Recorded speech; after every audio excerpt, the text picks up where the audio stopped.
Good morning बच्चों, आपका online class में एक बार फिर से स्वागत है और मैं आशा करती हूँ कि आप सभी बच्चे घर पर स्वस्थ और सुरक्षित होंगे। बच्चों, आज हम कक्षा 5 की हिंदी पाठ्य पुस्तक नीलमणि का पाठ 20 सफलता की कुंजी का अध्ययन करेंगे। इस पाठ के अंतर्गत आज हम सम्राट नेपोलियन बोनापार्ट के बारे में पढ़ेंगे कि वो कितने दृढ़ और निश्चयी व्यक्ति थे। ठीक है, तो आज जो पाठ का नाम है सफलता की कुंजी, यह कहानी है। और कहानी किसकी है? सम्राट नेपोलियन बोनापार्ट की। ठीक है, उन्होंने अपने जीवन में कौन से कार्य किए, मतलब ऐसे ऐसे असंभव कार्य थे जिनका होना असंभव था, लेकिन वो इतने दृढ़ और निश्चयी थे कि वो हर असंभव कार्य को भी संभव बना देते थे। लेकिन ऐसा कौन कर सकता है? जो परिश्रमी होगा। अब इस कहानी के अंतर्गत सम्राट नेपोलियन के साहस और दृढ़ निश्चय के व्यक्तित्व को बताया गया है। ठीक है बच्चों, तो इस कहानी को हम शुरू करते हैं। जीवन में कोई कार्य असंभव नहीं होता है यदि कार्य करने वाला दृढ़ निश्चयी, साहसी एवं परिश्रमी है। यदि कोई भी व्यक्ति साहसी होगा, दृढ़ निश्चयी होगा और परिश्रमी होगा तो उसके लिए कोई भी कार्य असंभव नहीं हो सकता। पाठ के माध्यम से सम्राट नेपोलियन के साहस और दृढ़ निश्चयी व्यक्तित्व को बताया गया है। ठीक है, तो नेपोलियन बोनापार्ट फ्रांस का महान सम्राट हुआ था। ठीक है, बहुत टाइम पहले की बात है।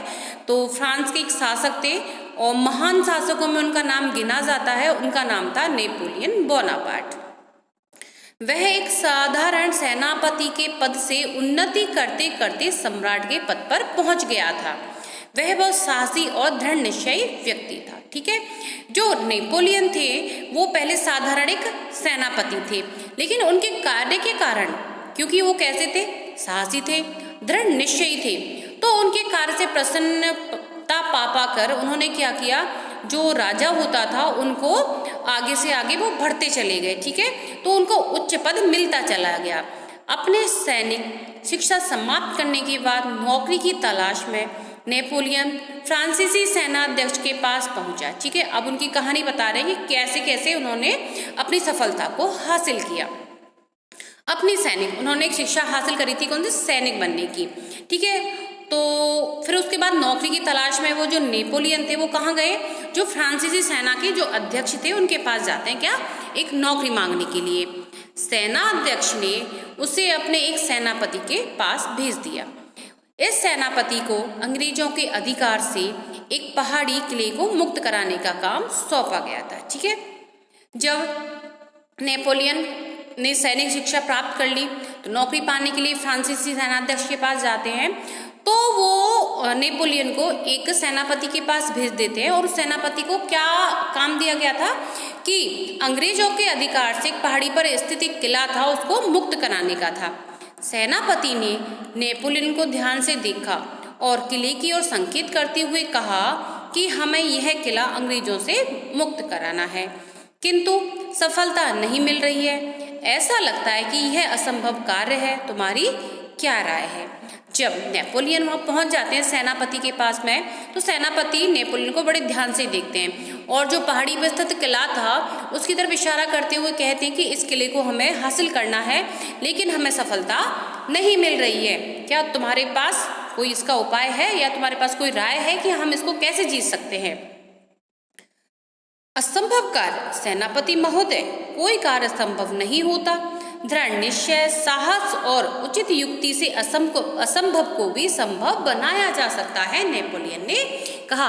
जब नेपोलियन ने सुना कि जो सेनापति है उस कार्य को असंभव बता रहे हैं तो उनको बड़ा आश्चर्य होता है। तो नेपोलियन कहते हैं, असंभव कार्य? कोई भी कार्य असंभव नहीं होता।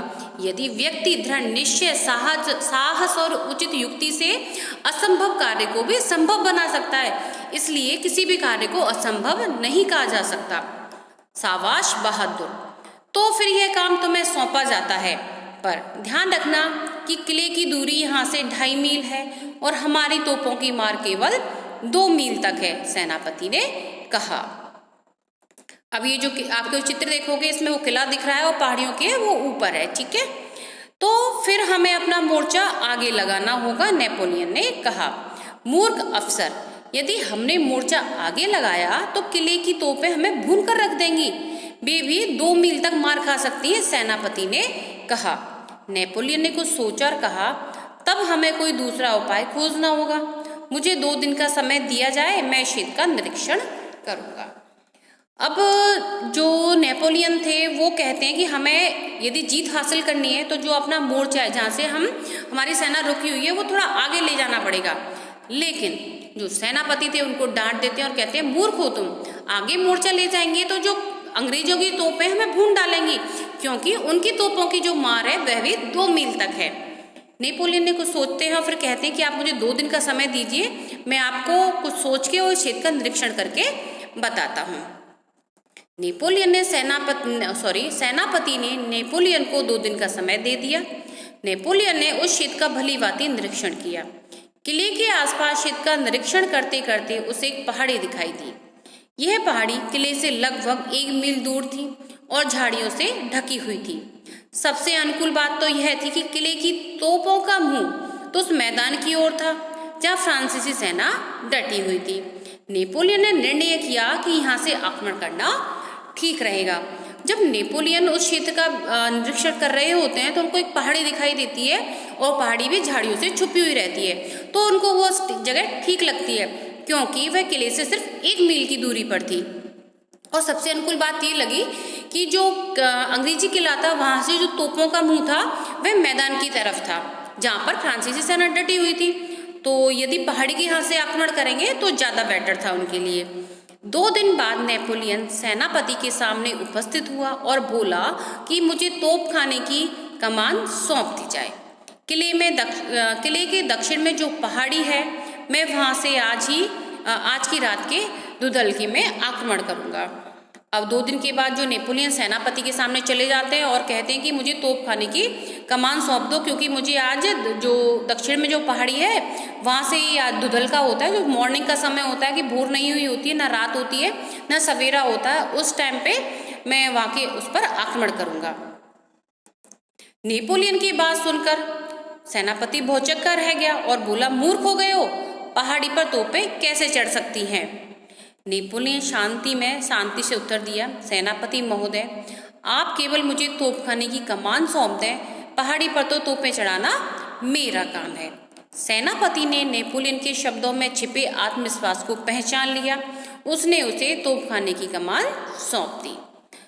अब जब जो नेपोलियन है वो सेनापति से कहते हैं कि आप मुझे तो तोपखाने की कमान सौंप दो और मुझे आक्रमण करना है, तो जो सेनापति थे उनको डांट देते हैं कि तुम पागल हो गए हो क्या, पहाड़े तोपे पे कैसे चढ़ेंगी, कि भाई जो पहाड़ी है वहाँ तोपें कैसे चढ़ाई जा सकती हैं। लेकिन जो नेपोलियन बड़ी शांतिपूर्वक उनको कहते हैं कि ये काम आप मुझ पर छोड़ दीजिए, आपका काम तो सिर्फ ये है कि मुझे तोपखाने की कमान सौंप दो। तो सेनापति जो थे उन्होंने नेपोलियन के जो शब्दों में जो छिपा हुआ आत्मविश्वास था, उनका जो दृढ़ निश्चय था, उसको पहचान लेते हैं और तोपखाने की कमान उसको सौंप देते हैं। तोपखाने की कमान मिलते ही नेपोलियन ने तुरंत प्रधान तोपची को बुलाया और पहाड़ी पर तोपें चढ़ाने का आदेश दे दिया। पहाड़ी पर तोपें चढ़ाने का आदेश सुनकर तोपखाने का प्रधान भौचक्का रह गया। उसने हकलाते हुए कहा, पहाड़ी पर तोपें नहीं चढ़ाई जा सकती श्रीमान। जब तोपची को बुलाया जाता है और उसको फिर पहाड़ी पर तोपखाने की चढ़ाने के लिए बोलते हैं तो वो कुछ भौचक्का सा रह जाता है और भौचक्का हो जाता है और कहता है कि पहाड़ी पर तो तोपें नहीं चढ़ाई जा सकती। क्या? नेपोलियन ने लगभग बरसते हुए कहा, पहाड़ी पर तोपें नहीं चढ़ाई जा सकती? जानते हो, सेना में केवल हाँ कहा जाता है, नई शब्द सेना का नहीं है। यह कहकर नेपोलियन ने कमर से पिस्तौल निकालकर तोपची को वही ढेर कर दिया। यह देख तोपखाने के सारे अफसर और सैनिक सख्ते में आ गए कि उन्होंने मना करने पर ही उसको मार दिया था, क्योंकि उनका कहना था कि सेना में सिर्फ हाँ शब्द बोला जाता है, ना के लिए कोई जगह नहीं है। अब नेपोलियन ने प्रधान तोपची के सहायक की ओर देखा और बोले, अब तुम तोपखाने के अध्यक्ष हो, सारी तोपों को तुरंत उस पहाड़ी पर ले जाओ। मैं अर्धरात्रि समाप्त होते ही किले पर आक्रमण करना चाहता हूँ। तब तक सारी तोपें पहाड़ी पर पहुंच जानी चाहिए। कोई शक है? अब जब उसको तोपची को ढेर कर देता है तो उनका जो सहायक होता है प्रधान तोपची का, उसको कहते हैं कि अब तुम इस तोपखाने के अध्यक्ष हो और तुम्हें सारी तोपें इस पहाड़ी पे ले जानी है और अर्धरात्रि के बीत जाने के बाद मैं आक्रमण करना चाहता हूँ, इसलिए सारी तोपें आज पहुँच जानी चाहिए। कोई शक नहीं श्रीमान, कोई शक नहीं, तोप खाने के नए अध्यक्ष ने कहा। वह आदेश ना मानने का परिणाम देख चुका था। और गोला बारूद, नेपोलियन ने आदेश दिया। गोला बारूद भी पहुंच जाएगा श्रीमान, यह कहकर तोपची अपने काम में जुट गया। नेपोलियन के आदेशानुसार सारी तोपें गोला बारूद पहाड़ी पर पहुंच गया था। नेपोलियन ने तोपों को ठीक जगह रखवाकर स्थिति का भली भांति निरीक्षण कर लिया। अर्धरात्रि समाप्त होते ही अंधेरे को चीरता हुआ चंद्रमा आकाश में झांकने लगा। चंद्रमा की धुंधली चांदनी में भी किला स्पष्ट दिखाई देने लगा। नेपोलियन ने तोपचियों को सावधान किया और 2 तोपचियों को आदेश दिया। फायर। फायर का आदेश पाते ही दोनों तोपें गरज उठी। इससे किले की दीवारें हिल उठी। तोपों की आवाज से किले में हड़कंप मच गया। क्या कहते हैं, पहाड़ी पर तोपें पहुंच गई, गोला बारूद भी पहुंच गया। उसके बाद नेपोलियन वहां का निरीक्षण करते हैं और जब अर्धरात्रि समाप्त हो जाती है और चंद्रमा जब आकाश में आता है तो उसकी चांदनी में जो किला था क्लियर दिखाई दे रहा होता है, तो आक्रमण कर देते हैं। और उसके बाद क्या होता है, अंग्रेजी किले की जो दीवारें तक हिल उठी और किले में हड़कंप मच गया। किले की सेना संभल भी ना पाई थी कि फायर के आदेश पर पहाड़ी पर लगी हुई सारी तोपें एक साथ गरज उठी और देखते देखते किले की दीवार जगह जगह से ढह गई। तोप के गोलों की मार से और दीवार ढहने से क्षण भर में सैकड़ों अंग्रेज सैनिक काल के गाल में समा गए। अंग्रेज सैनिक बुरी तरह घायल हो गया और उसे कुछ नहीं सूझा। और जो अंग्रेजी सेनापति था वह बुरी तरह घायल हो गया, उसे और कुछ नहीं सूझा तो किले पर सफेद झंडा फहरा दिया। ये देख नेपोलियन और उसके सैनिकों के चेहरे खिल उठे। जब अचानक हुए हमले से जो अंग्रेजी सैनिक थे वो घबरा गए और जो दीवारें थी किले की जगह जगह से ढह गई थी, बहुत सारे घायल हो गए थे और जो सेनापति था वह भी घायल हो गया था।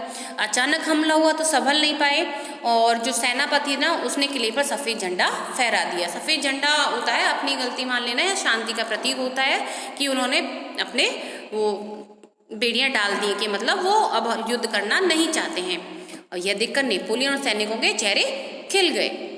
अंग्रेज सेनापति ने आत्मसमर्पण कर दिया तो नेपोलियन ने अपनी विजय टुकड़ी के साथ किले के प्रवेश किया और अंग्रेजी झंडा उतारकर फ्रांसीसी झंडा किले पर फहरा दिया।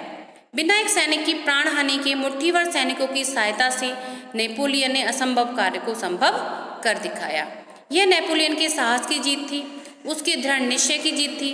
इसके बाद नेपोलियन ने कभी भी पीछे मुड़कर नहीं देखा और सीढ़ी दर सीढ़ी उन्नति के शिखर तक चढ़ता चला गया। जब यह है उन्होंने देखा कि अंग्रेजों ने आत्मसमर्पण कर दिया है और बिना किसी नुकसान के, बिना किसी एक भी सैनिक उनको क्षति नहीं पहुंची थी और उन्होंने अंग्रेजी किले को हासिल कर लिया। उसके बाद कभी भी नेपोलियन ने पीछे मुड़कर नहीं देखा और आगे एक एक सीढ़ी चढ़ते हुए वह सम्राट के पद पर पहुंच गए।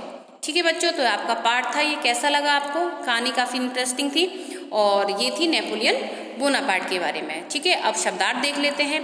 सम्राट होता है राजाओं का राजा। कमान अधिकार, तोपची तोप चलाने वाला।